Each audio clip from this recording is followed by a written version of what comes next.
الفطيره اللي دايره ضجه كبيره وحاليا هي اللي طالعه في طوندونس، اجي نحضروها بطريقه جد سهله وغير في المقلاة. اول حاجه كناخذ واحد الاناء كنديروا فيه كاس الماء، كاس ديال الحليب كيكونوا دافيين، معلقه الخميره مع 3 المعالق كبار ديال الزيت النباتيه، معلقه ديال السكر وشويه ديال الملحه.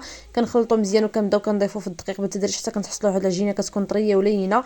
كندلكوها مزيان ونغطيوها ونخليوها كتخمر. كنوجدوا الحشوه، كناخذوا الزيت في المقله، كنديروا البصله مقطعه رقيقه، الفلفله مقطعه رقيقه الوان، مع شويه الملحه، شويه الابزار، شويه ديال التحميره، مع شويه ديال التوابل ديال اللحم، شويه ديال السحت الصوجا، وكنحركو مزيان نخليو حتى كيطيب هادشي مزيان. من بعد كنطفيو عليه، كناخذوا العجينه كنقسموها على جوج انصاف، كنطلقوها بالدقيق مزيان رقيقه، كنديروها في واحد الصينيه اولا في واحد المقله ثقيله اللي كتكون مدهونه شويه الزبده، كنطلعوها من الجوانب وكنديروا داك الحشوه، كنديروا شويه ديال الجبن، ومن بعد كنطلقوا العجينه الثانيه وكنغطيو بها داك الحشوه كيف ما كتشوفوا، كندهنوا الجوانب بشويه ديال الماء وكنقلبوا داك الاطراف باش كنسدوا العجينه ديالنا، وكنردوها فوق النار كنتقبوها بالشوكه وكنخليوها حتى كتحمر، كنقلبوها الجهه الثانيه وكنقدموها بالصحه والراحه. ما تنساوش اللايك والمتابعه، والسلام عليكم.